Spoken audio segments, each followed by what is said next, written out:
میرے بہت ہی پیارے مسلمان بھائیوں، بہنوں، عزیزوں، بیٹوں اور بیٹیوں، السلام علیکم ورحمۃ اللہ وبرکاتہ۔ میں اکثر یہ سوچتا ہوں،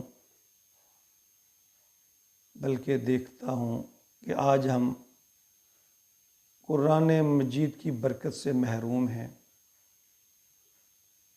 تلاوت ہو رہی ہے، ڈھیروں تلاوت ہو رہی ہے، بہت سارے لوگ قرآن پاک کو دن رات تلاوت بھی کر رہے ہیں، ہم بھی کرتے ہیں، آپ بھی کرتے ہیں، لیکن ہم اس کی برکات سے محروم کیوں ہیں؟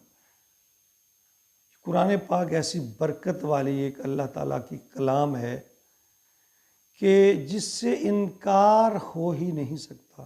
اس کی برکات اٹل ہیں، لیکن پھر اس کے باوجود ہم اس سے محروم کیوں ہیں؟